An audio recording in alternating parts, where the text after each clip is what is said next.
Good day, welcome to Great White Retro. I'm Gord Vesic, this is my dog Gigi.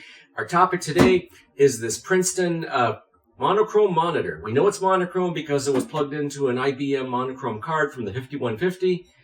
We're going to see if there's something that's just a basic or simple problem to fix this, because right now it doesn't power on. It may just be a bad crack on the board, or it might be something more sinister. We'll find out when we get this case open. Let's get her done.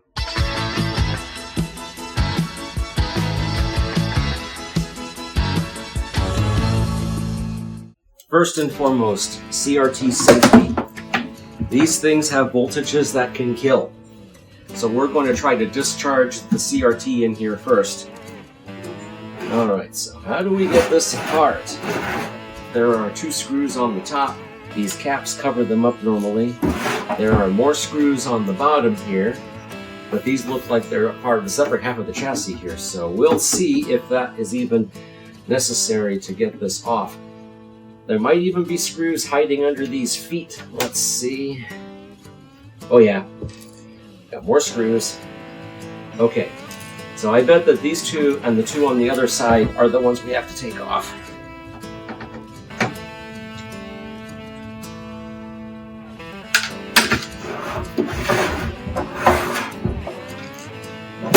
Oh yeah, this lifts off. Okay. So let's attach a lead to the DAG ground on here. We can use that as a ground point to make sure we discharge the CRT.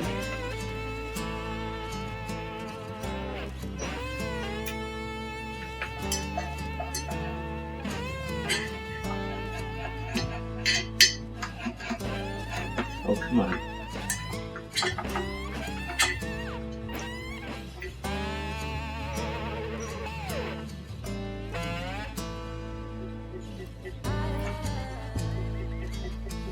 Okay, so this should be discharged.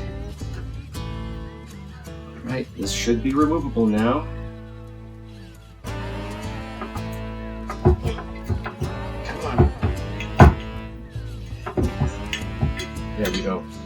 Okay, so we know that's safe, or at least moderately so. Let's inspect this board for anything obvious. Maybe blown fuse.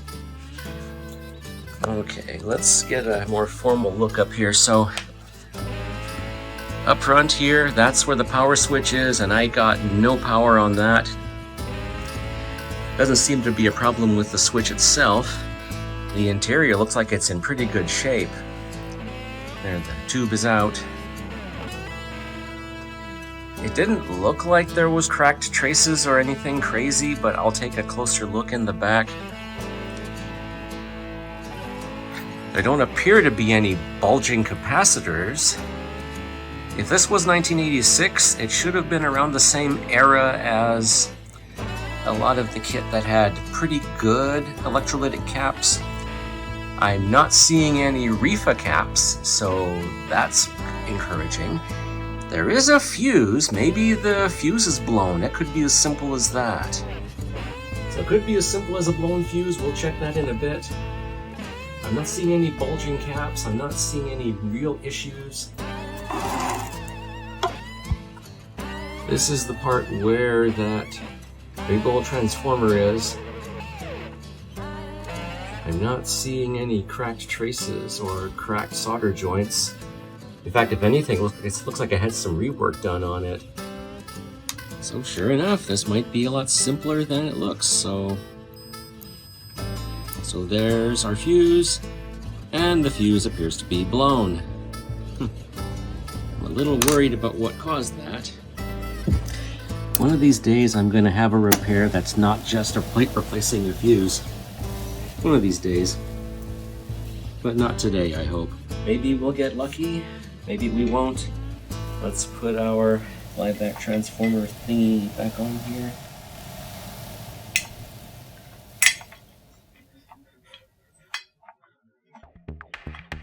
Oh boy, do I dare power this on with the cover off?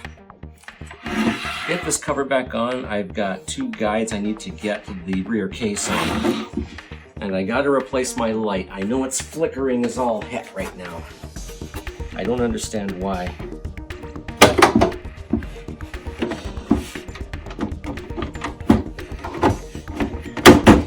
Okay, so the cover's back on. Let's plug all this in and see what happens. Okay, so I've got the surrounding lights off so we can see any raster that's on here. Okay, it's plugged in. I think I'm gonna turn this on, and then I'm gonna turn the power strip on separate.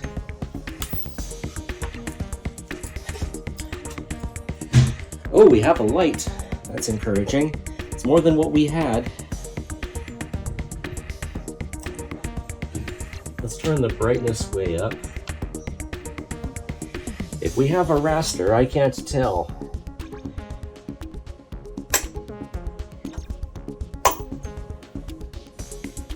I'm not hearing high voltage.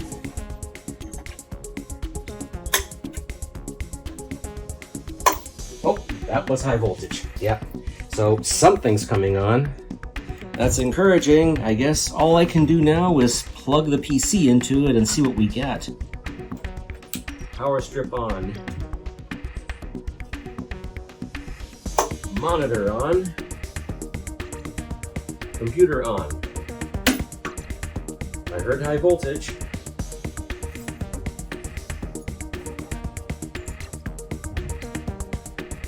We've got a flashing cursor.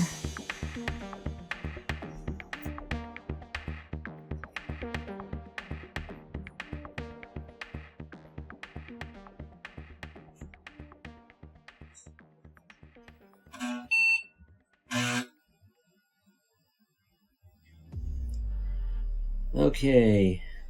Error code 4055201, followed by 301. Followed by Foxtrot Alpha 00 ROM. And the floppy drive seems to be stuck. Well, this is an IBM 5150. It's supposed to have IBM BASIC and support tape drives. So I'm going to remove the floppy controller and see if we can at least get to BASIC. We still don't have a keyboard though, but let's see how far else we can get. Okay, so at this point I've put everything back except for the modem card. It's not going to be able to keep time, but at least I figure it might have all of its 640K. Here we go.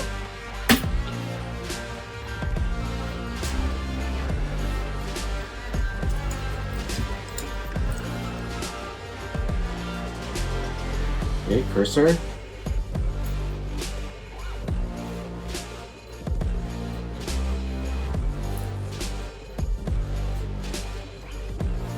Oh. Same errors as last time. So how do I get this thing to skip to BASIC? I might not be able to without a proper keyboard. I'm going to cut it short here because I want to try to shorten these videos some. What happened was I removed these cards and I looked up at -0degrees.net that has the best technical references for the IBM 5150 and similar boards. According to these error codes, the 301 is pretty much what I expected, a missing keyboard, but the FA00 ROM error suggests that there's a problem with the ROMs that are installed on here. It's saying that the cassette BASIC is corrupted. Now, the previous user of this computer used DOS most of the time, so they probably never had to worry about cassette BASIC being corrupted, but the ROMs are here. I'm gonna do some further troubleshooting in another episode, but I wanted to end this because the monitor ended up being a very quick fix. However, I at least was able to disable the floppy controller on the board. I was able to disable the extra RAM that was on this card that has the missing part of battery and all this corruption on here, all that corrosion. So we at least have the 256K that's on here. We're going to remedy that with those parts that are still coming. I've got a 1 megabyte expansion on its way, along with some other bits and pieces. I'm going to try to find some replacement ROMs, find out what kind of EEPROMs, if any, will fit in these sockets so that we can deal with the corrupted ROM problem that it's complaining about. So, look out for those changes and some cleanup in a future episode. Until then, good day.